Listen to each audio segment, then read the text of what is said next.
Chapter 290. The Footprint of the God of the Land. 4. Melkith found herself ensnared in a web of chains of dark power. The weight of their grasp threatened to shatter her fragile form, yet she discovered solace in knowing that the limbs ensnared in the chains were but an illusion. As the earthly appendages crumbled under the strain of the chains, she surrendered, understanding the futility of attempting to break free from the oppressive clutches of dark power. Melkith's actions were not fraught with peril. Without hesitation, the limbs that had retreated into the earth swiftly re-emerged, seamlessly reattaching to her body and transforming into new appendages that adhered firmly. How persistent, you obnoxious bastard! At the heart of the infinity force, Melkith stood her ground. A frown etched across her face as she focused her attention. From the distant reaches of the battlefield, a relentless barrage of black magic cascaded down upon her. Edmund Kodrith, the son of a bitch, was seeking to claim her life, cunningly concealed from sight and ensuring his own safety. The darkness that covered the ground suppressed Melkith and severed her from her connection to the Earth Spirit King.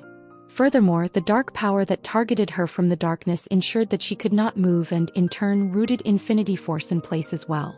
Melkith, being a formidable adversary by nature, was far from an easy opponent. In all honesty, had she merely forged a pact with the Spirit King of Earth and Thunder, it would have demanded her utmost strength just to maintain her position. However, considering the sheer force and destructive power Edmund displayed, it was evident that she would have succumbed to defeat long before. However, she could stand her ground with infinity force and even fight back when there were opportunities. Crack! Emerging from the apex of the infinity force, a lengthy rod materialized, pulsating with immense energy at its tip. A fusion of lightning and flames intertwined, gathering in a potent amalgamation. With Edmund Kodrith's cube squarely in its sights, the concentrated energy surged forth, unleashed in the form of a formidable laser beam. Rumbly! Within the beam resided an extraordinary energy, prompting Edmund Kodrith to swiftly invoke a defensive spell, his annoyance evident in the clicking of his tongue. However, before he could complete the incantation, luminous radiance descended upon him from beyond the concealment of the veil. As if conjured by some mythical giants, numerous swords of light descended upon Edmund Kodrith, their count easily reaching dozens. Towering in size, these majestic blades effortlessly cleaved through his defensive enchantments, rending them asunder. The conjurer of the brilliant blades was none other than Christina Rogerus, the hideous doll made by mixing the bones and flesh of the previous saints. Beyond the curtain, Edmund could see Christina levitating above the cliff, showcasing all her 8 wings. How was it possible that such a crudely formed doll had reached such a level of performance? You're nothing but an imitation. Edmund roared with anger and irritation. Huh. At long last, the laser beam unleashed by Melkith reached its intended destination.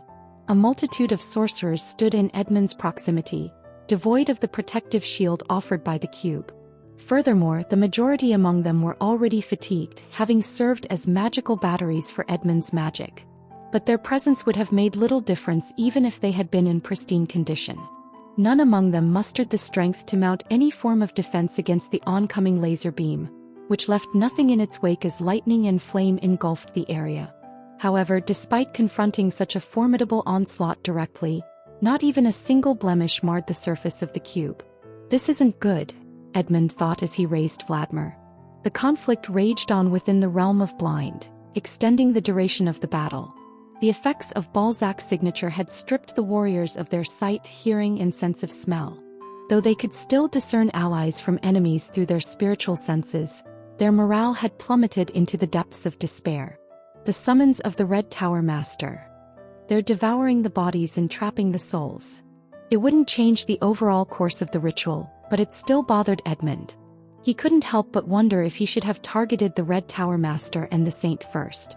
Though he wanted to take care of them personally, he could not step out of the footprint of the God of the Land, given that he was the centerpiece of the ritual. Then he had no choice but to borrow someone else's hands. First, Edmund divided his consciousness. He allocated a part of it to the ritual while focusing the rest on necromancy. Although he wasn't fond of it, he was still capable of using necromancy. Corpses began to rise, and the dead warriors of the Coachella tribe weren't the only ones affected by the magic. The corpses of warriors belonging to the Zorons and the allied tribes were also reanimated as undead and dead demonic beasts began to rampage after coming back to life. But he didn't think this was sufficient. So, after conjuring a necromancy spell, he targeted the living warriors with black magic.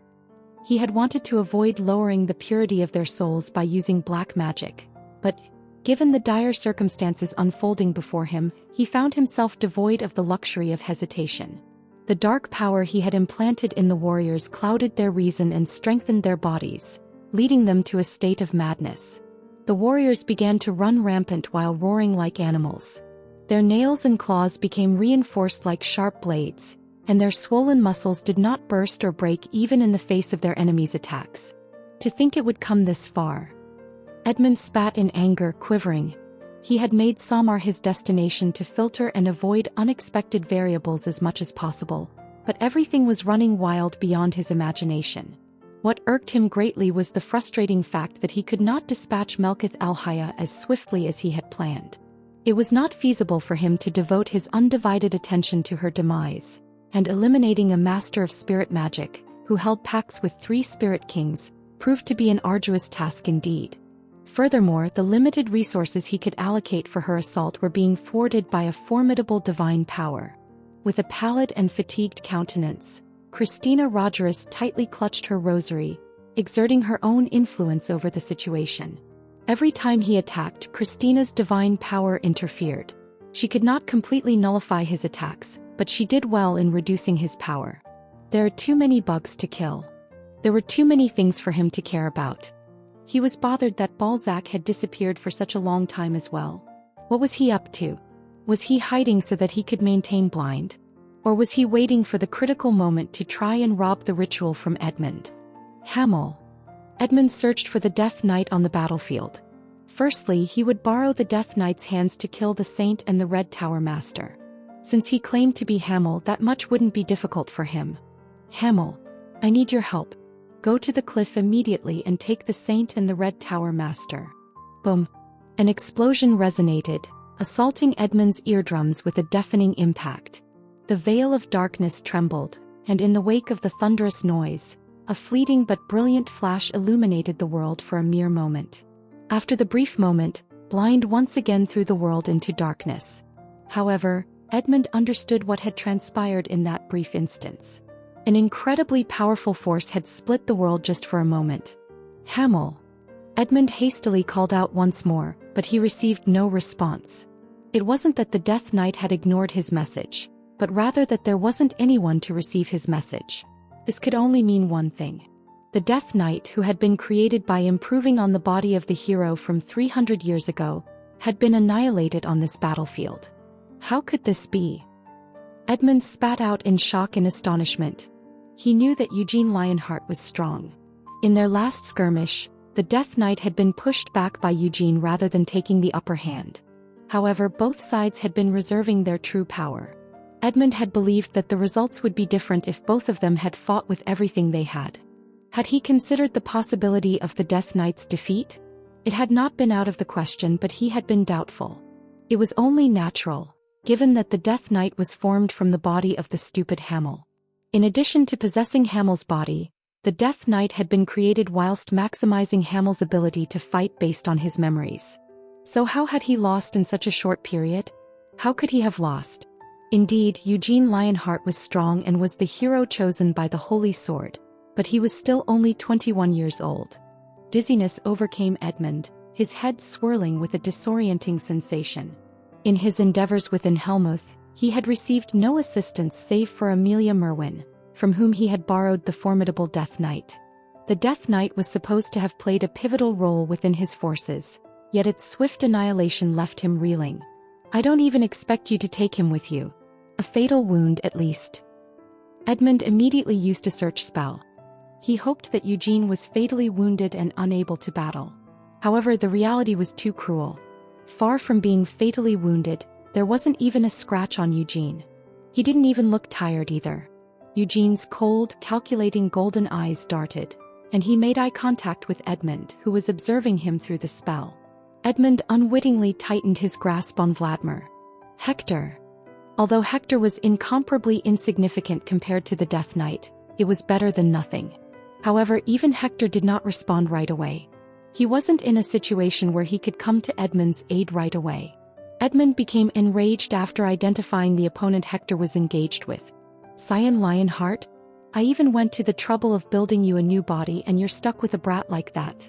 He mobilized all of his divided consciousness to get an accurate understanding of the current situation and to come up with a solution. Soon he came to a decision. He had to let go of his lingering feelings and greed. It was already impossible to reach the ideal, perfect ritual he had planned to complete in an all-out war, but he didn't have the time. He had dispersed too much power in the ritual, and it was all because he had been pursuing perfection. According to his original plan, he would have had more than enough time, but the enemy was much stronger than his expectations. If things continued his way, everything would fail and he could not afford that. Edmund tightened his grasp on Vladimir while focusing on and manipulating his dark power. He interfered with the ritual and made changes. He had been pursuing quality over quantity with the blood and soul sacrifices for the ritual, but he could no longer care about the quality of the offerings. As such, he would quickly increase the number of sacrifices. Edmund's lips moved quickly. The frenzied warriors underwent yet another transformation in their relentless rampage. Stripped of all vestiges of humanity, their wild state intensified to an alarming degree. They became single-minded, driven by a singular purpose: to procure an ever-growing supply of living sacrifices, then to offer themselves as sacrifices at the end. The change wasn't only prevalent in the warriors fighting in the footprint of the god of the land. Edmund's black magic refluxed through the earth vein back to the capital of the Coachella tribe, which was located far from here. There weren't any warriors remaining in the capital. Most of them were elders, women, and children who could not fight. Black magic permeated their minds, and the lunatics started cutting out each other's hearts after losing their reason. In no time, carnage unfolded in the heart of the Coachella tribe. So the ritual accelerated. Blood and souls from the slaughtered in the capital would be transported to the footprint of the god of the land through the earth veins. Edmund did not need much more time.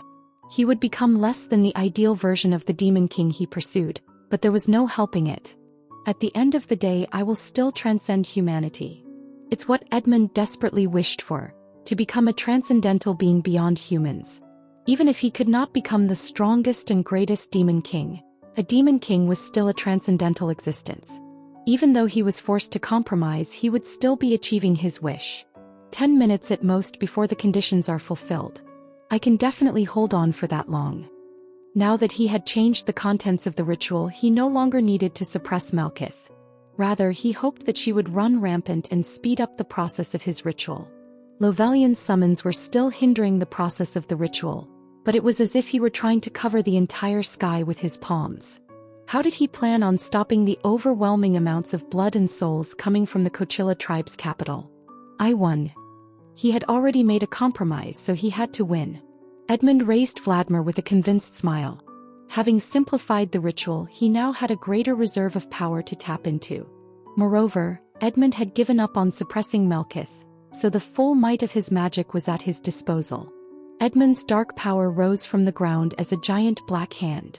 The hand of death, which destroyed everything it touched, lurched forward. If there was any chance of the ritual failing, it was because of one person. Edmund was wary of the power that Eugene Lionheart had used in killing the Death Knight earlier. Edmund was still quite certain that the cube's defenses were impenetrable, but he couldn't simply ignore Eugene's enormous power either.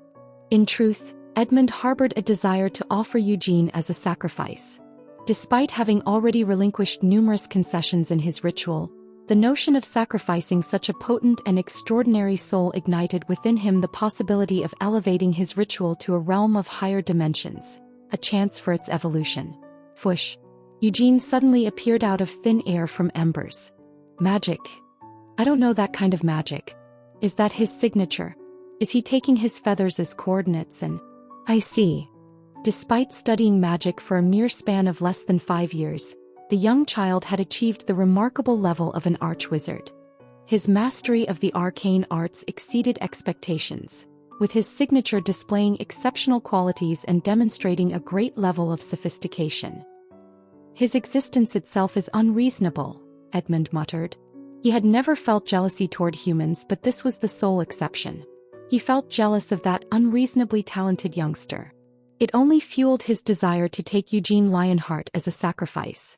It wasn't based on his theories as a wizard, but Edmund was convinced. If he could take Eugene Lionheart as a sacrifice, he had a hunch that he could obtain the status of a great demon king despite the concessions he made. "Come," Edmund said while maintaining the hand of death. Rumbly, the hand approached Eugene while growing in size, and by the time it was near Eugene, it was as big as the side of a cliff. But despite the advance of the threatening attack, Eugene seemed unfazed. He reacted with a simple move. The holy sword was already in his hand, and he was maintaining prominence in place of ignition. His mana was burning around him as flames. The lion's mane fluttered, and the flames coating the holy sword became riddled with black spots. Boom! A horizontal slash easily split the hand of death into two. However, it was only the loss of a single spell. It meant nothing to Edmund. With a disdainful snort, Edmund summoned his dark power once again. The domain surrounding him, centered around the cube, was firmly under his control. He possessed the ability to unleash hundreds of spells in one breath, each infused with lethal potency capable of effortlessly extinguishing a human life. As if to prove this, his magic materialized. Eugene grabbed a kasha from inside his cloak. The spells Edmund unleashed weren't randomly created. All the spells were connected and no exit existed to escape the barrage. Sir Eugene. Mare arrived at the same conclusion. Even though she specialized in magical support, she could not find any gaps in Edmund's magic. She had no choice but to admit it. As a wizard, Edmund was superior in every way to Eugene. Eugene could never hope to win in a battle of magic. However, this fact wasn't despairing for Eugene. He had other weapons at his disposal besides magic. The moment Edmund's spells descended, Eugene let go of Akasha and grabbed onto a pommel. That's... From within his cloak, Eugene produced an object, and a dull gray radiance diffused through the encompassing darkness. Despite the onslaught of spells relentlessly assailing Eugene, Edmund's incantations dissolved into nothingness as the ethereal gray light interwove in front of him. The moonlight voraciously devoured the magic, eroding its very essence. What is it? Edmund unknowingly moved the cube backward. Eugene wielded the moonlight and painted a crescent moon. Dark power could not block the moonlight. How could it when the moonlight simply devoured anything and everything it touched? Don't tell me. Edmund's face turned pale. He had read about a similar sword in the special archives of Babel. But that couldn't be. The sword had not been seen for 300 years, so how could it be here? The moonlight sword? Edmund spat out in disbelief. Eugene stared at Edmund for a moment before bursting out in laughter. So you know about this? Edmund's expression crumpled after hearing Eugene's answer. Chapter 291. The Footprint of the God of the Land 5. The moonlight sword of Vermouth Lionheart remained absent from the annals of history, void of any recorded mention. Its elusive nature was further accentuated by the fact that Vermouth never exhibited the sword nor employed it in any manner after returning from Helmuth. Nor did he opt to entrust the moonlight sword to the guardianship of the esteemed Lionheart lineage. It seemed as though the moonlight sword had never been, as if it had been wiped from the collective memory. However, within the special archives of Babel, there existed a record acknowledging the sword's existence. It was a record left by Gavid Lindman, the Sword of Incarceration. But rather than a record, it was more accurate to call it a personal obsession. Gavid Lindman had been afraid of the moonlight sword and he had been obsessed with it as well. Edmund understood the driving force behind Gavid's relentless fixation. Gavid's own sword, Glory, had fallen short of surpassing the legendary moonlight sword wielded by Vermouth Lionheart. When the moonlight sword vanished without a trace in the annals of history, Gavid conjectured that Vermouth had either destroyed or concealed the enigmatic blade. For countless years, Gavid persevered in his quest to uncover the materials of the moonlight sword. However, at some point in time, Gavid stopped his search. It wasn't clear whether he wanted to escape from the sense of defeat he felt towards Vermouth or because of his faith in Glory, but Gavid gave up on the moonlight sword. Nevertheless, traces of Gavid's fervent search persisted within the hallowed confines of the special archives. The moonlight sword, a calamity incarnate within the form of a weapon, possessed a malevolent radiance that cast an eerie glow. Its ominous aura remained unparalleled, rendering even the mighty dark power of the Demon Kings unable to claim a definitive advantage against the sheer might emanating from the Moonlight Sword. How could this be? Edmund's shock was even greater because he knew the identity of the Moonlight Sword. Despite Eugene's formidable strength, be it with or without the Holy Sword, Edmund remained resolute in his unwavering faith in the cube's impenetrable defense. The divine power bestowed upon the Holy Sword was but the authority of an absent deity. Edmund harbored doubts regarding the absolute potency of this enigmatic divinity, perceiving it as an ambiguous force. However, the Moonlight Sword was a different story. The power contained within the weapon wasn't something vague like divine power. It contained destructive power of unknown origin. Moreover, as foretold in the records, the sword exuded an overwhelming aura of foreboding. Even casting a mere glance upon its dull gray radiance suffused Edmund with an instinctive apprehension, a visceral awareness of impending peril. He could not allow it to come near. Edmund immediately invoked his magic. Layers upon layers of defensive magic formed a wall in front of the cube. The magic he had allowed to seep into the space surrounding them was activated and targeted Eugene's life. Moonlight expanded. Eugene moved forward, extinguishing the bombardment of magic. It was true that the Moonlight Sword held a great advantage over magic, but such an overwhelming power also stressed the user with a great burden. Even Vermouth had been unable to swing the Moonlight Sword freely at will. The Moonlight Sword wasn't complete. It was only about a third of its full form, which decreased the burden on Eugene but also its power. It was impossible for Eugene to completely vanquish the magic of such a powerful black wizard. However, Akasha granted Eugene a profound understanding of magic. With this newfound insight, Eugene possessed the ability to perceive the impending attacks even before they were set into motion. Utilizing this foresight, he swiftly closed the gap between himself and Edmund, deftly severing the intricate connections underlying the magic spells. Vladimir glowed with a wicked light. It was a staff that made use of a whole dragon heart just like Akasha. However, it possessed a different power. A's power allowed the user an understanding of magic. It allowed the user to comprehend magic they had never learned, and through comprehension, it allowed the optimization of existing magic into a more powerful form. Vladimir's power diverged from Akasha's in its essence, emphasizing a more forceful and aggressive approach. Instead of bestowing a heightened understanding, it bestowed upon its wielder the capacity to overpower adversaries through sheer, unbridled might. Even when casting the same spell, the magic channeled through Vladimir would be heavier. Boom! The blast of moonlight came to an abrupt halt. Its advance halted in its tracks. Spells that had previously been easily disrupted now resisted attempts to break through once they were infused with the power of Vladimir. Eugene's lips twisted into a smile. He was reminded of the past when he saw Vladimir. Belial, the lich better known as the Staff of Incarceration, had once been the master of Vladimir. At that time, all 5 of them, including Vermouth, had attacked together to break through his magic. But you're not Belial, Eugene thought. Indeed, Edmund was the current Staff of Incarceration. However, Eugene didn't think he was as strong or stronger than Belial. Their present state proved it. Even though the Moonlight Sword was in a weakened state, it wasn't far behind Edmund's magic and power. Eugene scattered feathers of prominence, then continuously leaped through space while brandishing the Moonlight Sword. The waves of moonlight seemed to form a circle reminiscent of a full moon. Quaish. The moment Eugene's flames were extinguished by black magic, he focused his power on the Holy Sword, which he held in the opposite hand. Although he could not use the empty sword with the Moonlight Sword, there were no such restrictions with the Holy Sword. A burst of light once again illuminated the darkness. The cube's surface reverberated, but it remained intact. Edmund felt relieved, then instantly felt mortified he had done so. His body filled with the dark power of the Demon King of Incarceration. 4 hands rose from the ground in front of the cube, and a black flame bloomed between the palms. Simultaneously, numerous eyes appeared around the cube. The Eye of Curse possessed the ability to bind the target's body, essence, and very soul with but a single gaze. As countless eyes fixed their gazes upon Eugene, he felt an immediate rigidity seizing his being. Edmund did not miss the opportunity and immediately unleashed Hellfire. Just before the black fire struck, a beam of light descended from the sky and wrapped around Eugene. The power belonged to Christina and Anise. The curse that paralyzed Eugene's body was dispelled, and the fire was deflected for a short moment.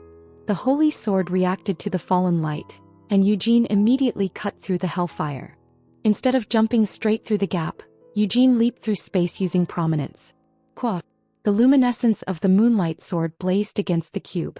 Beyond the shattering and scattering moonlight, it was possible to see the surface of the cube trembling. But as expected, it was impossible to crush the cube with just a single strike. Edmund's eyes filled with shock. Although the cube had resisted, the magical incantation that composed his magic had been damaged. At this rate, it would surely collapse and a crack would appear on the cube. Edmund hurriedly used his dark power to repair the damage. It wasn't as if there was no damage. Eugene observed Edmund using dark power to reinforce the cube. He knew what he had to do. He just needed to unleash a barrage of attacks faster than Edmund could repair and reinforce the cube. Naturally, Edmund did not plan on allowing this to happen. He could not allow Eugene to narrow the distance. Vladimir filled with dark power once more. Rumbly. From the depths of the gathering dark power, 5 colossal figures materialized, taking on the imposing form of giants. Forged from a fusion of potent magic and the enigmatic essence of dark power, these giants set their sights on Eugene, launching a ferocious assault. Yet they existed only to serve as a mere diversion, buying Edmund precious moments. Edmund immediately shifted his focus away from the towering giants, redirecting his energies toward the resumption of his own spellcasting. The numerous eyes were still capturing Eugene. However, they weren't nearly as effective as before, with the shining light protecting Eugene from beyond the curtain of darkness. A complex magic circle appeared on the surface of the cube, and the object started to float upwards. Boom! An explosion emanated from Eugene, separate from Edmund's own actions. Edmund stared at Eugene in astonishment as the giants formed from dark power were systematically destroyed, vanishing one by one. Eugene exerted his will, propelling the sun that hovered in his palm toward Edmund. The sunspots expanded rapidly, gradually engulfing the radiant sphere until it was completely obscured, marking the culmination of eclipse. A sense of trepidation gripped Edmund, compelling him to hastily overlay additional layers upon the magic circle suspended in the air. A barrage of magic was unleashed from the magic circle and it collided with Eclipse. At first, it seemed as if the two attacks would offset each other, but the sinister moonlight severed the intertwining forces. What is this? Edmund did not want to acknowledge the ominous feeling that crept up from the depths of his heart. He continued to cast his spells without a break. The upturned earth surged towards Eugene, seemingly driven by an unseen volition. While the earth itself posed no immediate grave danger, each grain of soil bore the mark of Edmund's dark power. As the energies intermingled and intertwined, a transformative alchemy took place, birthing a novel form of magic. The amalgamation of connected energies weaved a chain formed from dark power, and it expanded to envelop Eugene and the space around him. A chain of darkness intertwined the fragmented landmasses, its ebony links stretching outward to encompass Eugene and the surrounding space. Gradually tightening, the constricting chain caused the once expansive area to shrink, creating an ominous convergence that loomed over Eugene, menacingly poised to crush him under its relentless pressure. Boom! Eugene could no longer be seen, and Edmund hoped that Eugene had been crushed along with the space. He willed the chain to wrap around the lump of land, then burned it whole using hellfire. Unfortunately, once again moonlight emerged. Fush! Fush! Eugene escaped the prison of black magic while swinging the moonlight sword. Edmund shouted unknowingly while causing hellfire to erupt once more. Just die! How many times had it been? He had used a series of magic that could unconditionally kill his enemy, but for the umpteenth time in a row, Eugene was completely unscathed. The damned moonlight sword continued to destroy his black magic. It was the same now. The hellfire, which was supposed to burn and devour everything it touched, was instead being blocked and devoured by the dreary moonlight. Edmund roared while once again unfolding his magic circle. He unleashed spears of death one after another, and lightning fell from the space distorted by magic. The wing of prominence quivered, and a diminished manifestation of eclipse erupted, intercepting the oncoming bolt. The spears were thwarted as Eugene brandished the moonlight sword and the holy sword in unison. Just die! Edmund shouted once more. Boom, boom, boom. With a forceful strike of Vladimir against the earth, a multitude of blades, thorns and chains erupted from the ground, soaring through the air with lethal intent. The chains would ensnare, the blades cleave and the thorns pierce. However, the chain was the first to succumb and its hold shattered. The thorns clashed against one another, their piercing ends rendered ineffective. Even the blades encountered resistance, blocked from their intended path. The demon's spear, shouted Edmund. Eugene ignored his cry and struck the ground with the demon's spear. The spears he summoned struck the cube, but it endured. Next was the annihilation hammer. After storing the spear away, he took out the annihilation hammer and struck the cube with all his might. Boom.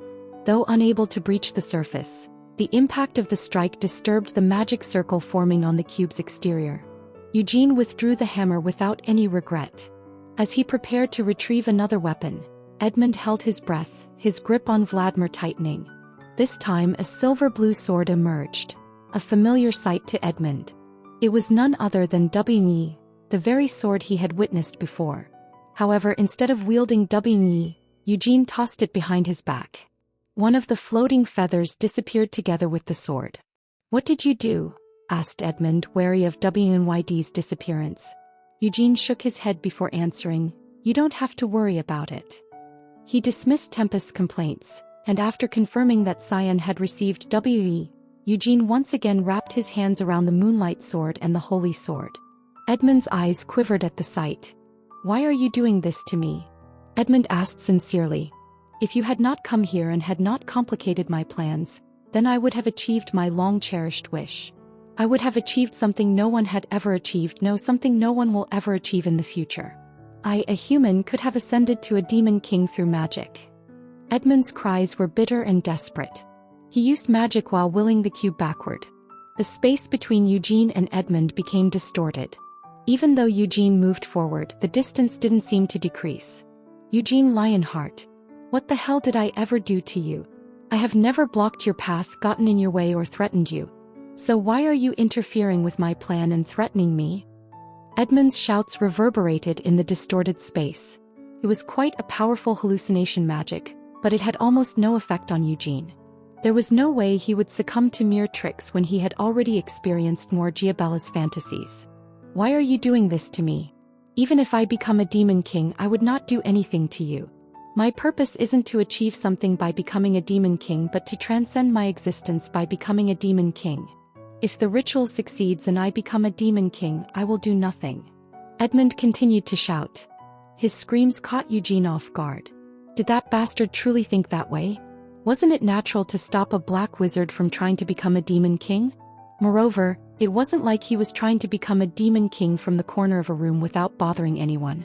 He was holding a ritual that required countless sacrifices. Did he really think that he would be left alone? What the fuck is this bastard saying? Eugene spat with a scowl, raising the Moonlight Sword. There was no need to hear any more of the nonsense. Edmund truly felt wronged. No one cared about the wars that the natives of Samar waged. It was precisely this reason that led him to select Samar as the location for his ritual. He believed, and rightly so, that if it hadn't been for Eugene's interference, his ritual would have proceeded smoothly, unhindered by any complications. "Don't come any closer," Edmund screamed while swinging Vladimir when Eugene raised the Moonlight Sword. Dark power turned into a wave of black and washed over Eugene. Boom. Eugene blocked the wave with Eclipse, then severed the dark power with the Moonlight Sword. "Again," Edmund exclaimed, his hand instinctively clutching his chest. Feelings of injustice and sorrow surged within him, intensified by the sickening presence of the Moonlight Sword. Though he had encountered it in the records, witnessing it firsthand made him acutely aware of the sheer absurdity of this weapon. How could a sword, a mere sword, possess the power to effortlessly sever the dark power of demon kings in Vladimir? "I dedicated my entire life to my magic. It's just a sword," Edmund screamed. Eugene remained silent in response to Edmund's outcry, yet he felt a bit bummed. The Moonlight Sword was far from deserving the label of a mere sword. Edmund had dedicated his entire existence to the pursuit of magic, but Eugene had devoted his entire life to the art of swordplay. In fact, if he were to account for his previous life, Eugene had spent 2 lifetimes immersed in the study and mastery of the sword. "Don't come near me," Edmund shouted while striking the ground with Vladimir. The cube moved, and the cube of absolute defense rose into the sky. Time. He needed time. How much longer? Had he not bought enough time already? Edmund meticulously monitored his divided consciousness, his gaze unwavering as he scrutinized Eugene's every move. The ongoing conflict within the footprint of the god of the land had exacted a heavy toll, claiming the lives of innumerable native inhabitants. The blood spilled, and the souls harvested had already surpassed the minimum requirements Edmund had established for his ritual. Moreover, he had to take into account the blood and souls coming from the capital of the Coachella tribe. Was it sufficient to attempt the ritual? He wanted to make the calculations, but he could not afford to. Crunch. Eugene broke through the obstruction and swung the moonlight sword. Gray light scratched the surface of the cube. "You bastard!" Edmund shouted with sincerity. It was impossible for him to attempt the ritual and repair the cube at the same time. Was he truly left with no option but to gamble? Unfortunately, he wasn't given the time to contemplate his options. Prick. Eugene repeatedly slashed with the moonlight sword, leaving cracks on the surface of the cube. "I should." In the 11th hour, Edmund found solace in his unwavering self-belief. The culmination of the ritual's intricacies left no room for doubt. It stood resolute in its completeness. Edmund had made the calculated choice to prioritize quantity over quality, ensuring an abundance of sacrifices at his disposal. The sacrifices he had amassed thus far ranged from those offered by the capital to those acquired from the battlefield. He had ensured his connection to the twisted earth veins as well. It would be impossible for him to take Ryzakia's dark power and the power of the world tree as he originally intended, but he knew his greed could well cost him his life. Edmund gave up repairing the cube and turned his full attention to the ritual. All of his existence was channeled through Vladimir and connected to the earth veins. Rumbly. The footprint of the god of the land began to quake. The ritual inscriptions engraved beneath the ground started coming to life. "I did it." The ritual successfully linked to Edmund's existence. The magic neared completion as the sacrifices were made. His body and soul would soon be reconstructed as a transcendental being, a demon king. Eugene frowned as he struck down with the moonlight sword. However, Edmund was no longer afraid of the moonlight sword. He burst into laughter. "It's a success." The light of the moonlight sword caused a large crack to form on the surface of the cube. But it all seemed so slow to Edmund's eyes. His perception underwent a profound metamorphosis. He transcended the boundaries of ordinary existence, assuming a vantage point from which he looked down upon those deemed inferior. His feeble form underwent a remarkable transfiguration, assuming the imposing stature of a demon king, possessing an invincible and superior corporeal vessel. "I won." He was interrupted midway through his victorious declaration. The ritual, which was near completion, started to collapse. The magic, which was woven around Edmund, started to become tangled. What was going on? Edmund could not understand the current situation. There was no reason for the ritual to fail. He had gathered enough sacrifices and the ritual had been perfected. Wah! Edmund turned his head with a scream of despair. He had come to a belated understanding of why the ritual had failed. The insufficiency of the sacrifices was undeniable. It was an oversight he couldn't have overlooked, yet he had been deceived. The blood and souls meant to be wholly consecrated to the ritual had been unlawfully usurped by another party, leaving him bereft in the midst of his endeavor. Balzac.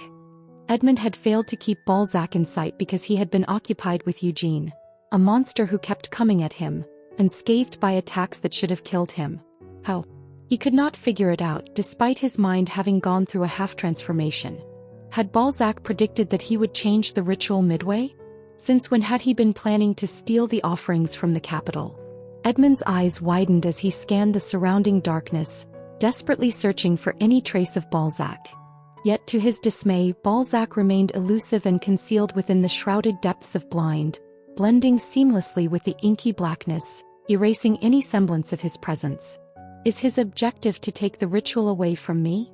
A portion of the ritual was flowing to Balzac, but it was a weak connection in Edmund's eyes. It was impossible to transcend into a demon king with something like that. Edmund came to a new conclusion. Balzac's purpose wasn't to become a demon king.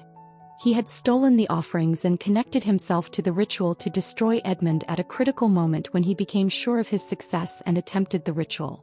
Balzac had forced Edmund's impatience. Despite the impenetrability of Blind's darkness within the cube, Edmund's wariness of Balzac had been ignited from the very moment he laid eyes upon him. The presence of Balzac and the other adversaries had compelled him to expedite the ritual, driven by the shifting tides of battle and the urgent need to secure sacrifices from the capital, forcing him to hastily modify the intricate process he had meticulously crafted. "You bastard!" Edmund felt an even greater disgust toward Balzac. If Balzac harbored intentions of usurping the ritual in order to ascend as a demon king, Edmund found himself begrudgingly capable of acknowledging it.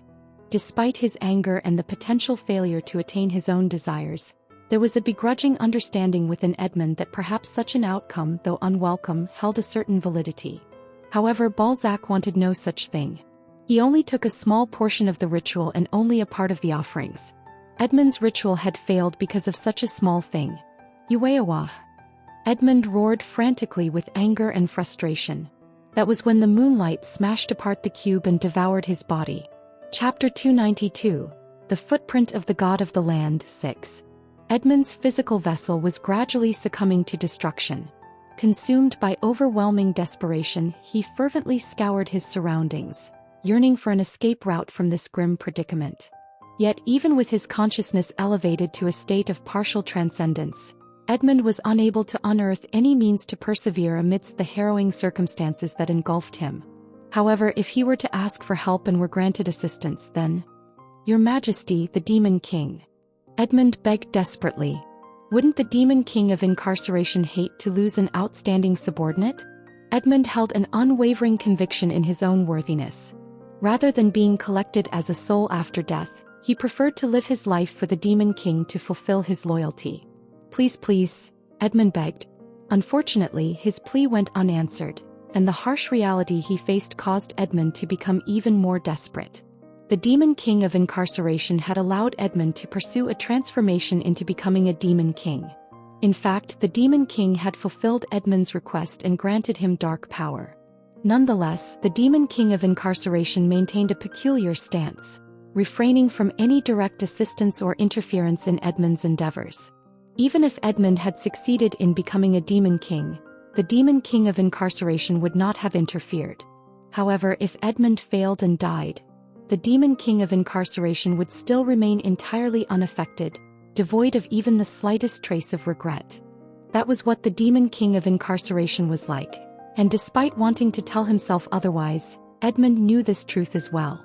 Edmund clung to the fervent desire to perceive himself as exceptional, fostering the hope that the Demon King of Incarceration would extend a guiding hand to him in his time of need. Yet his desperate plea echoed through the void and was met with nothing but a deafening silence. As the final assault of the Moonlight Sword crashed upon him, Edmund's cherished physical form was utterly obliterated, reduced to naught. However, amidst the wreckage, Vladimir was left behind.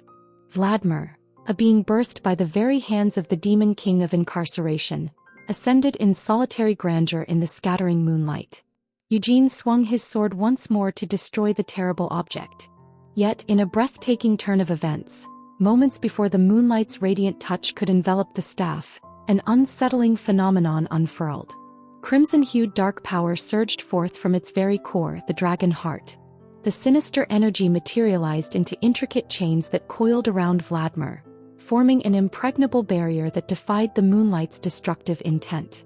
In an instant, the chains enshrouding Vladimir vanished into thin air, whisking away the enigmatic entity along with them. Frustration etched deep lines upon Eugene's visage as he touched down on the solid ground, his teeth grinding in vexation. Despite withholding intervention in Edmund's demise, the Demon King of Incarceration had managed to reclaim Vladimir. "Fucking bastard," Eugene spat while taking out a dagger from his cloak. Edmund had shouted Balzac's name before his death. It was clear that the ritual had failed because of Balzac's gimmick. Eugene remained shrouded in uncertainty regarding Balzac's actions, yet an underlying wariness persisted within him.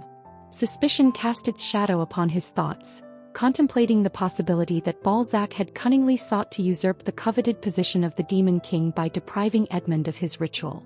But I don't think that's true. If Balzac had succeeded in becoming the Demon King, the dark power channeling blind would have undergone a change. However, Balzac's signature remained the same as before. Eugene raised the dagger while looking around his surroundings. "Please let me live." Eugene heard a voice coming from behind him. He found Balzac raising himself up from the ground. "I haven't done anything for you to be wary of." Balzac appeared genuinely wronged. Eugene peered at his face without loosening his grip on the dagger. "Since when have you been here?" he asked. "I've been here since you started attacking Edmund," responded Balzac. "Why were you lying down without saying anything?" Eugene asked. "Because I knew Edmund would become impatient if he didn't know where I was," answered Balzac. "You should have still said you were here," retorted Eugene. "I couldn't have done that with how I was hiding myself," Balzac responded with a bitter smile. "What did you do?" asked Eugene. "I diverted a portion of the sacrifices that were being sourced externally and interfered with a part of the ritual as well," Balzac answered. "Interfered? It wasn't anything big. I just changed the ritual slightly so Edmund would make a mistake after losing his cool," Balzac said while bowing toward Eugene. "It was all thanks to you pushing him so hard, Sir Eugene." "You didn't have to interfere with the ritual," Eugene said, pointing the dagger at Balzac. "If your aim was to disturb the ritual, then it would have been sufficient to divert the sacrifices, right? In any case, it would have delayed the ritual and I could have killed Edmund." "Perhaps so," Balzac agreed with a bow, despite Eugene's words being too far-fetched. Eugene stared at Balzac with a sullen expression, then withdrew his dagger. "Can you withdraw blind now?" His gaze swept across the battlefield, taking in the somber scene as the war neared its bitter conclusion. With Edmund's demise, the wellspring of dark power that fueled the Coachella tribe's warriors had been extinguished, leaving them bereft of their formidable strength. The surviving warriors, wearied to their very cores, struggled to stay upright, their bodies racked with exhaustion and torment, their anguished cries silenced by their overwhelming suffering. "Kaya-ha-ha!" Eugene could see Melkith shrieking with laughter in the distance. She displayed an overwhelming presence on the battlefield, launching bolts of lightning and clouds of fire all around her. Behind her followed the summons of Lovelian, and on the other side Ivatar swung his axe without any hint of exhaustion. Eugene withdrew his gaze, then searched for Cyan. Hector possessed unparalleled swiftness, his colossal form exuding power and might, while his multitude of arms bestowed upon him a distinct advantage over the limitations of the human physique. It was undeniable that Hector surpassed Cyan in strength and prowess in every aspect. The undeniable truth of Hector's overwhelming superiority was not lost on Cyan. He too acknowledged the vast gap that separated them. Nevertheless, despite the difference in power, Cyan found himself unable to yield. He understood that to retreat would mean surrendering something of profound significance to him as Cyan Lionheart. That something he thought was probably pride. Hector stood among the ranks of the ignominious traitors who had betrayed the Lionheart lineage, tarnishing their honor. Yet Cyan had not brought any of these traitors to justice with his own hands. Hewitt and Dominic had met their demise at the hands of Eugene, while Cyan, rendered unconscious and defenseless during that fateful moment, had been utterly powerless to intervene. He could not allow a repeat of the past. Even if he were forced into defeat because of his weakness, Cyan did not want to turn his back on Hector, a traitor to the family. Undeterred, Cyan pressed onward, each step charged with a profound purpose. Pride, unwavering belief, a sacred mission, and a myriad of other crucial elements propelled him forward. Gripping his sword with a fierce determination, he unleashed its might with all the strength and seething malice coursing through his veins. In a profound sense, the battle before him became a crucible through which Cyan sought to validate himself. The significance lay not in the eyes of others but in the act of personally vanquishing Hector. By ending the formidable adversary's life with his own hands, Cyan yearned to witness a tangible realization of his progress. His memories slipped away like a fleeting breeze, leaving him unable to recollect the precise manner in which he countered Hector's relentless onslaught. The specifics of his defense, the art of parrying, deflecting, launching counterattacks, thrusting his blade, evading with agile grace, leaping with precision and executing seamless maneuvers. All remained shrouded in the fog of forgotten recollection. Nonetheless, he persisted in the fierce combat, his actions driven by instinct alone, no longer conscious of his own fluid motions in the heat of battle. At a certain point, a fiery heat surged from the depths of Cyan's being, suffusing his body with renewed vitality. Remarkably, despite the ceaseless movement devoid of respite, weariness eluded him. On the contrary, his form grew increasingly weightless with each motion, buoyed by a surge of invigorating energy.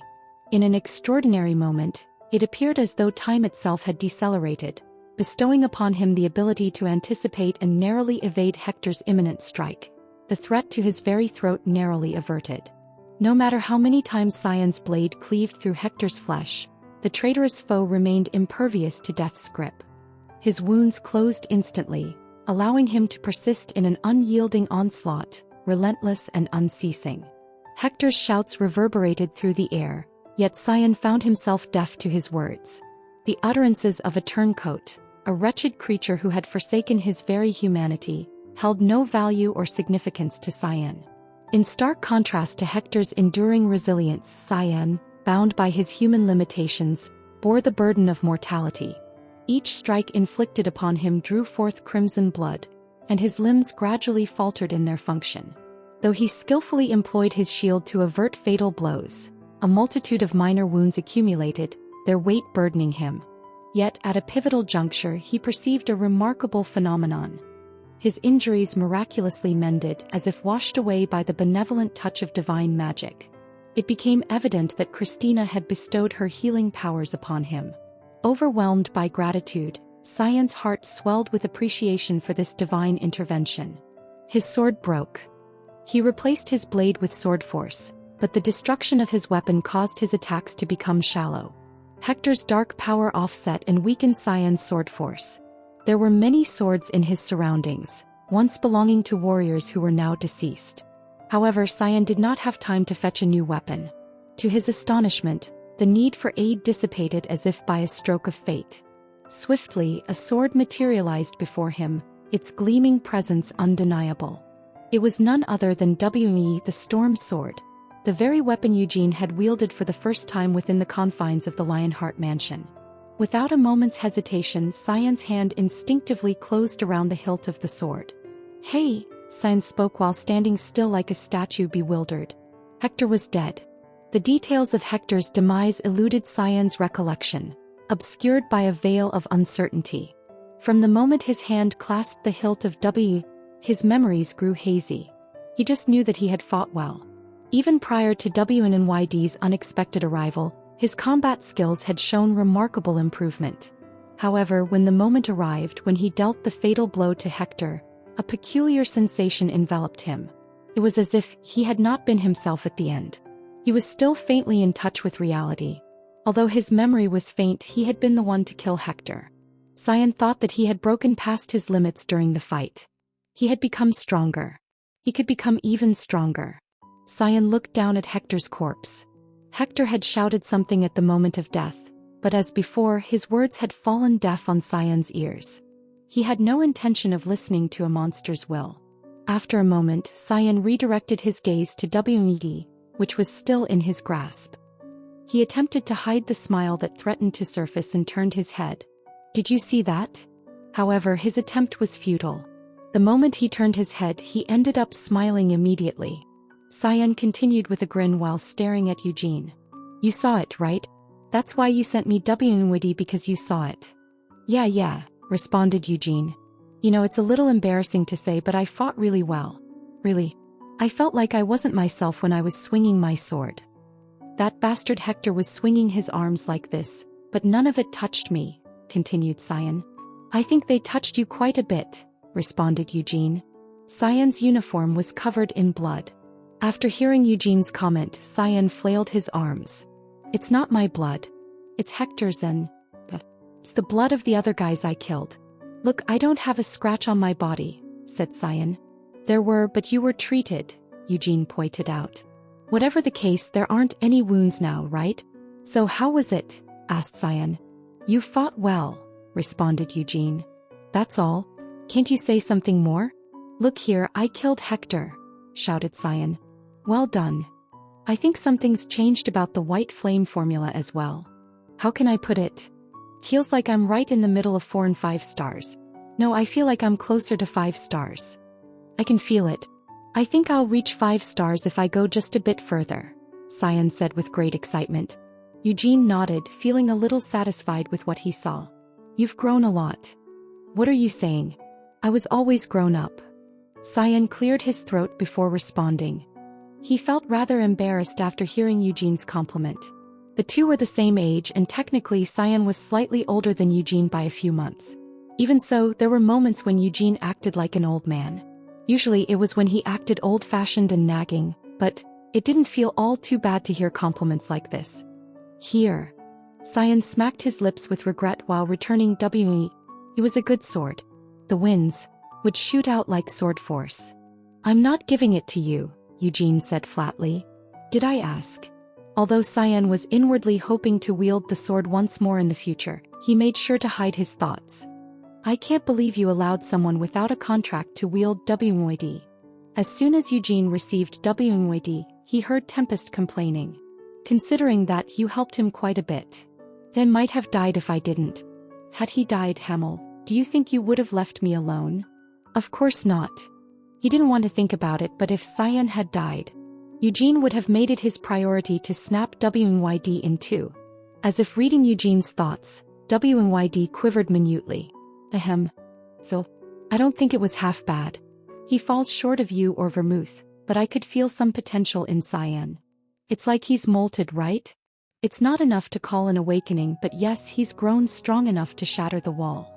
If he can embody the state of trance he's reached in the battle, then I think he will gain dignity and power befitting the name of the family's next head. Tempest muttered, then suddenly sighed. It was because of Melkith. She was continuing to rampage, despite the curtain of darkness slowly lifting.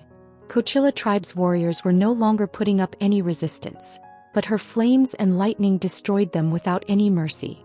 I can't believe that the human who signed a contract with 3 spirit kings is someone like that. Aren't you the weird one by now? What did you say? You detest her, but look. The spirit king of fire, lightning, and earth all signed a contract with her. Are you saying that they are right and I am wrong? Tempest exclaimed in a fury. How could someone who interacts with spirits naked be sound in mind? Flame, lightning, and earth are out of their minds to sign a contract with such a crazy human. It wasn't any of Eugene's business, but teasing Tempest with Melkith always gave him a good laugh. Are you going to stay here? Asked Cyan. He stole glances at the battlefield while caressing his chest. It appeared as if he wasn't completely placated from the heat of the battle. I think it's almost over, but it's not completely finished yet. What would I do here? You can stay if you want, Eugene responded. Cyan contemplated for a moment without answering. It wasn't that he was attracted to the notion of killing people. However, he wanted to experience what he felt in his battle against Hector once more. When you're faced with a difficult decision, sometimes it's best to go through it firsthand rather than overthinking it. Delaying it without any valid reason might cause you to lose touch with the true essence of the experience, Eugene advised. Cyan nodded, then picked up a sword. Eugene smirked as he watched Cyan walk away. He had been worried about bringing Cyan, but now he felt convinced he had made the right choice. Cyan's back looked slightly wider than before. I'm the problem. Eugene sat down while massaging his stiff wrist. He had not used ignition, but that did not mean he wasn't tired. This is the important part. He had stopped the ritual and Edmund was dead. The war would soon end as well. However, for Eugene nothing was done yet. Instead, he was about to be faced with a critical, desperate situation. Sienna. Her name surfaced in his mind as he grabbed his necklace. Chapter 293. The Footprint of the God of the Land 7. They did not take any prisoners. The notion of complete extermination might have struck some as undeniably severe, but not a single hint of hesitation crossed the minds of Ivatar, the Zoran tribe's chief, and the chiefs of the allied tribes. Eugene, an outsider unfamiliar with the ways of the forest, refrained from interfering in their affairs, much like the rest of the group. The Coachella tribe had long embraced cannibalism and human sacrifices as customary to their existence. As such, even from an outsider perspective, they were barbarians who could not be kept alive. You were a big help. Having completed the arduous task of tidying up the battlefield, the remnants of destruction were evident to all. Despite the formidable might of Christina's divine magic, the allies had not emerged unscathed.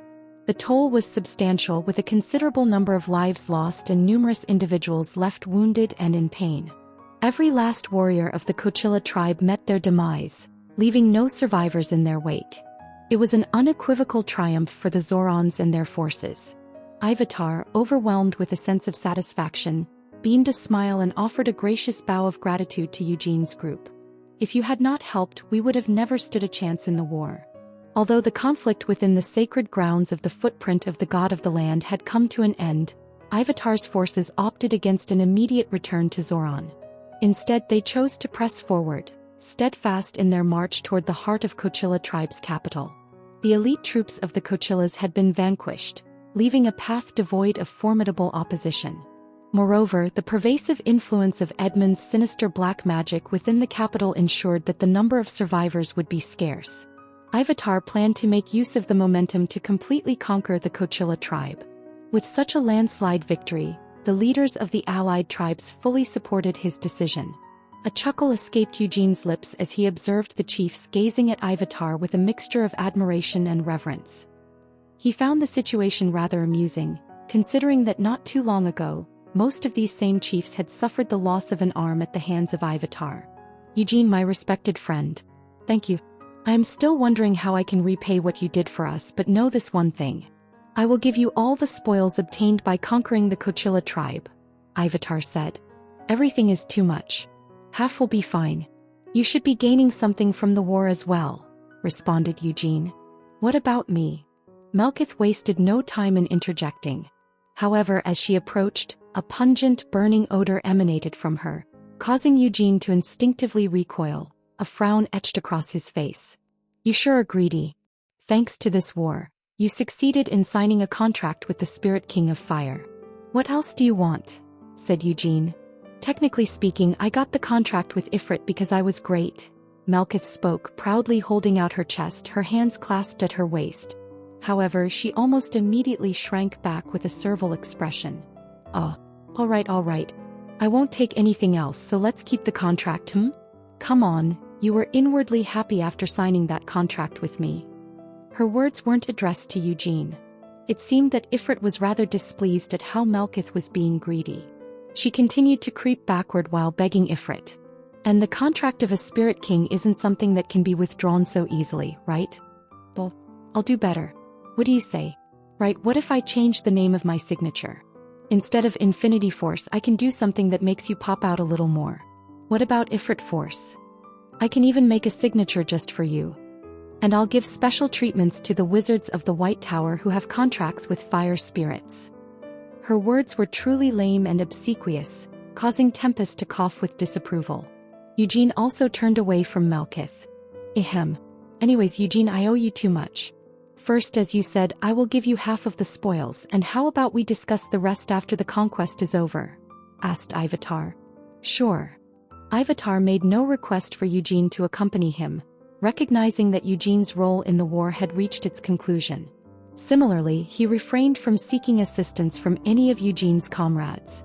The corpses of the Coachella tribe's warriors were stacked into a hill, then doused with oil before being lit on fire. Ivatar and the other warriors did not mourn the many bodies, and they cared not whether the god of the land would embrace their souls. However, they mourned for their dead allies. With a solemn countenance, Christina knelt down, her face marked with exhaustion, and offered prayers for the departed souls. Witnessing this sight, Ivatar was deeply moved and found himself compelled to join her on his knees. He was touched by the sight of a priest who hailed from a land foreign to Samar and did not worship the god of the land, earnestly praying for the fallen warriors. Following Ivatar's lead, every warrior present, overcome by a profound sense of emotion, knelt down in unison. The impact of Christina's actions had touched them all deeply, for she had not only offered prayers but had also been instrumental in saving many of their lives, pulling them back from the precipice of death. Christina was shocked when she opened her eyes after intently praying. It wasn't surprising, given that she found thousands of rugged natives kneeling before her as if worshipping her. Ivatar and the warriors were the first to leave the footprint of the god of the land. Eugene's group chose not to depart immediately, opting instead to linger a while longer and conduct a thorough magical inspection. With Edmund's demise, the intricate network of earth veins would gradually regain its inherent rhythm, reverting back to the natural course it had long been denied. Yet despite this shift, the cruel reality remained. Rescuing the souls sacrificed during the ritual was an insurmountable task, as the majority had already vanished in the ritual. It cannot be helped. There is nothing we can do, Anise spoke after feeling Christina's sorrow. Did I not tell you, Christina? Even if we are the saint, saving everyone is impossible.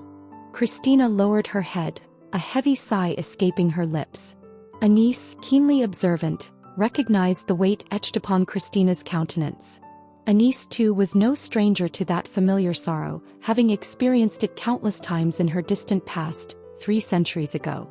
We could not save everyone, but we did save many people. I don't know how you might take this, but I have to say this right now. What, sister? You did a good job.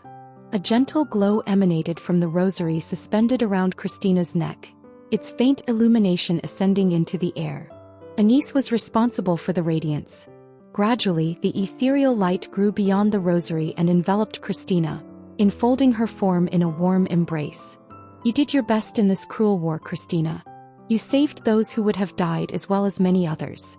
You protected those who you hold most dear. It's because you helped me, sister. Even so, despite having died centuries ago, I could only see Hamel's back and shine my light on him because of you, Christina.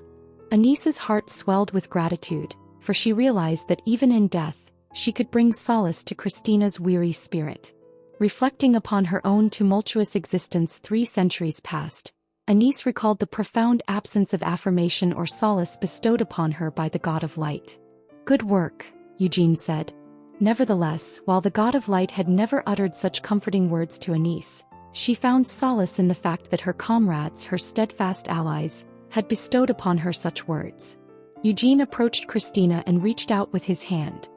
He's only quick-witted at times like these. Anise muttered while feeling loved. Similarly, Christina's cheeks flushed with a tender emotion, intertwining with Anise's sentiment. Yet beneath the blossoming affection she was struck with worry. Eugene was a truly precious person to her. Christina's eyes had always been glued to Eugene during the battle. Though Eugene proved his mettle and required little assistance, Christina, attuned to his every move, guided the radiant light to his aid whenever he faced the perilous onslaught of black magic or other imminent dangers. It had been possible for her to help him in this battle. However, Christina knew it would be an insurmountable task to shield Eugene from harm in the future. Anise shared Christina's worries. Like Christina, Anise truly treasured Eugene. The identical sentiment resonated within Anise's heart when it came to Sienna. An overwhelming desire surged through her, yearning to rescue Sienna. She could envision the joyous reunion, the spirited conversations, and the shared libations they could once again indulge in. Yet Anise confronted the grim reality that venturing forth to save Sienna was beyond her reach. Her mortal existence had been extinguished 3 centuries prior, and Christina could not accompany Eugene either. Faith, Anise muttered after a long sigh. Christina nodded while tightening her grasp on the rosary. Dagger, Eugene said, staring at Balzac, who stood with a crooked posture. The magic dagger was still poised at Balzac's heart. If Eugene wanted to, he could rip Balzac's heart in a heartbeat. Can I keep it in? Eugene inquired, his gaze shifting between the dagger clenched in his hand and Balzac standing before him. Lovelian, the one who had been responsible for actually inserting the dagger, stood looking flustered by Eugene's brazenness. Lovelian was pragmatic and discerning and had indeed planned on extracting the dagger from its deadly position after the demise of Edmund. Logically speaking, there appeared to be no compelling reason to refrain from doing so. After all, Balzac had not exhibited any overtly suspicious behavior, nor had he incited any disruptions during the war. On the contrary, his efforts had played a significant role in the downfall of Edmund Codrith. If that is what you want, Sir Eugene, I will not object, Balzac answered with a broad smile, even though what Eugene said was nothing short of violence. That is, if you will continue to trust me because of this dagger, Sir Eugene. I won't take it out because I don't trust you, Eugene retorted. But while this dagger is in me, you will be less wary of me, won't you? Said Balzac. His words could not be refuted. but Eugene found it more suspicious that Balzac was saying such words. How could anyone be so nonchalant with a magical dagger pointed at their heart, threatening to end their life in the blink of an eye? No, maybe he's trying to make me think this way. Undoubtedly, Balzac's expertise in psychological warfare shone through, skillfully subverting Edmond's plans. Nevertheless, an alternative perspective began to take shape in Eugene's mind. What if the magical dagger held little sway over Balzac, serving as a mere facade to lull Eugene into a false sense of security? The unsettling notion arose that perhaps Balzac aimed to lower Eugene's guard through the dagger, setting the stage for a treacherous betrayal at a later point. Eugene couldn't shake the grim realization that being betrayed after fostering even a modicum of trust would prove far deadlier than facing an overt threat from the outset. Let's take it out, Eugene spat with a scowl. He grappled with the enigma before him, unsure of the true answer. While the simplest solution would be to employ the dagger to mercilessly extract Balzac's heart, even Eugene, for all his resolve, hesitated to commit such a brazen act. For one, it was true that Balzac had not betrayed them in any way in this matter, and it was also true that he had always acted friendly towards Eugene, helping him. It was unclear where he would stand in the future, but so far Balzac was never Eugene's enemy. It was still undeniable that Balzac was a black wizard contracted to the demon king of incarceration, Eugene's nemesis. Someday Balzac could well become Eugene's enemy. But that wasn't the case for now, and not yet. Therefore Eugene decided not to take Balzac as the enemy. I understand. Lovelian immediately reached for Balzac's chest. He, for one, had thought it a natural course of action. Whoosh! The magical dagger escaped from his chest. When the dagger dissipated into light, Balzac smiled while caressing his chest. "Thank you for trusting me," Balzac said. "I took it out because I don't trust you," Eugene retorted. "Well, I guess you could kill me any time you wanted, Sir Eugene," Balzac said with a shrug. Eugene had pondered the possibility of Balzac attacking or fleeing immediately after having the dagger withdrawn, but to his disappointment Balzac did nothing. Now that Edmond is dead, it's no longer fit to be called the Three Mages of Incarceration, right? Or will someone else be replacing Edmond's seat? Eugene asked. Well, if there's a black wizard that His Majesty's been eyeing, he may sign a new contract. However, I know nothing about such a black wizard, answered Balzac. But the title of the Staff of Incarceration can't be unoccupied, right? Vladimir was retrieved as well. Eugene said, then glared at Balzac. Don't tell me you were chosen as the next Staff of Incarceration? Do you think I cooperated in killing Edmond for that title? Asked Balzac. It's not out of the question, responded Eugene. Haha. It seems difficult for me to prove my innocence from your suspicions. Balzac briefly fell into thought while rubbing his glasses. If I can talk a bit about myself, I have no interest in the name of the Staff of Incarceration. Vladimir is definitely an attractive staff, and the authority I'll gain from possessing it will be great. But, rather than the Staff of Incarceration, I am obsessed with being the head of the Black Tower. No, rather, I am obsessed with the name of Balzac Ludbeth. Are you saying you're not interested in status? Asked Eugene. I'm saying that the fame I seek is different from becoming the Staff of Incarceration. The Staff of Incarceration is a title that represents the most brilliant black wizard of the time. In other words, the moment you become the Staff of Incarceration, you no longer have a name to pursue. Balzac explained. Eugene could not immediately understand his words. Balzac continued while staring into Eugene's eyes. Think about Edmond. Even though he was a human, Edmond was dissatisfied with his existence as a human. He attempted to become a demon king because he was convinced he had nothing more to pursue as a human and black wizard. But that is not true for me. What I pursue isn't to become something not human, nor is it to stand at the pinnacle of black wizards. So I do not want to become a demon king, and I do not want to become the Staff of Incarceration either. So what is it that you chase then? Eugene asked. Balzac grinned. Come to think of it, I promised to tell you after achieving our purpose. My goal is... it's a little embarrassing to say it in person. It's to become a legend, Balzac answered. A legend? It's absurd, but to be a little more specific. Right, it's to become a wizard like the wise Sienna. I want to become a wizard whose name will be engraved in magical history for hundreds of years, Balzac continued. It was an unexpected answer, And it wasn't only Eugene who was caught off guard by Balzac's answer.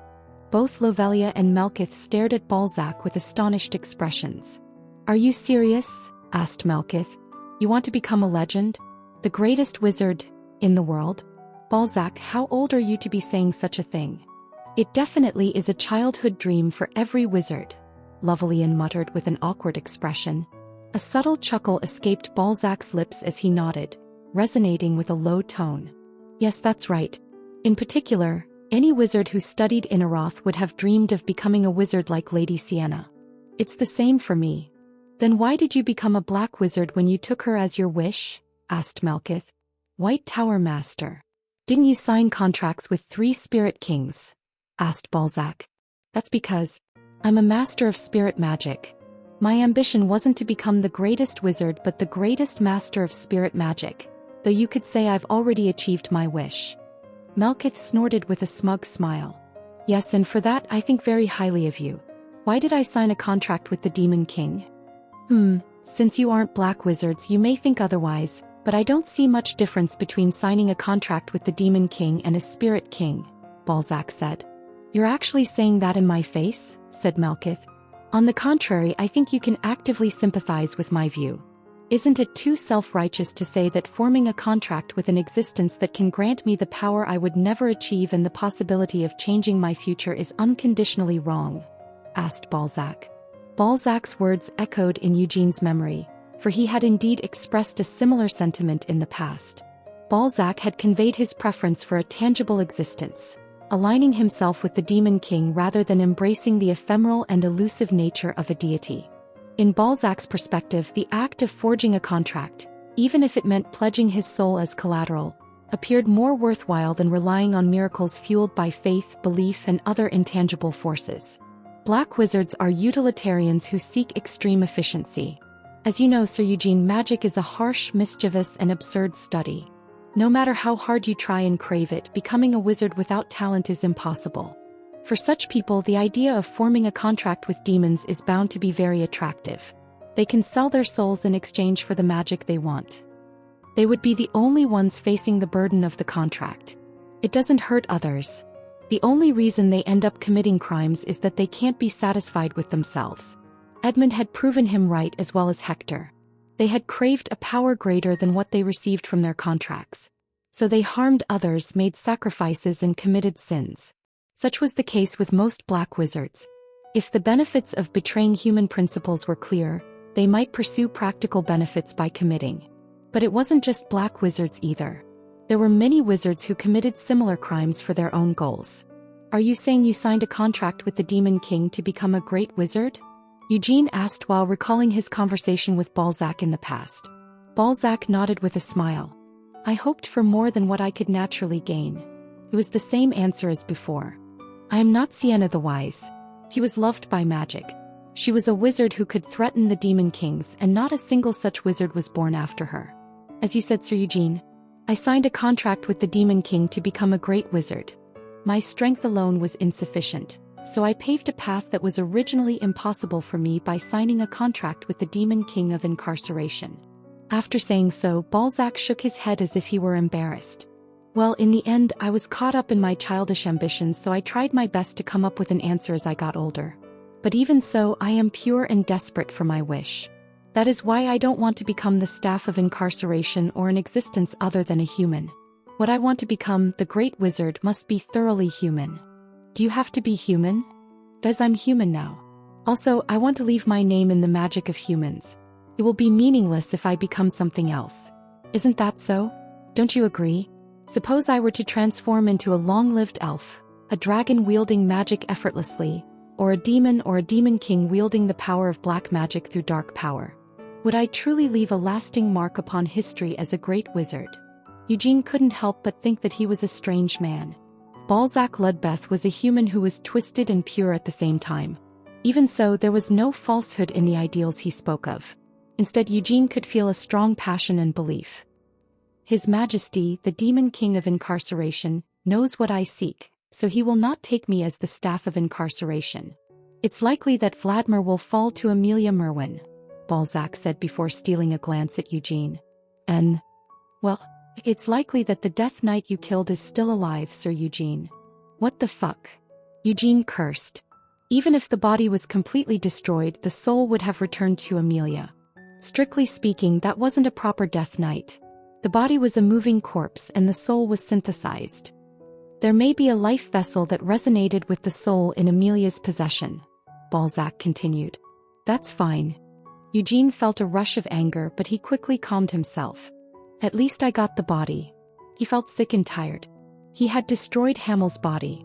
It was possible for the bastard to appear once again with a new body, but the body would no longer be Hamel's. Eugene could be satisfied with that for now. Maybe next time I won't have to dirty my hands. The image of Sienna, consumed by wrath, rampaging in a fury, flashed vividly through Eugene's mind. He couldn't fathom Sienna ever forgiving a parasite who had inhabited Hamel's body, masquerading as Hamel himself and uttering nonsensical words. The mere thought sent an involuntary shiver down Eugene's spine.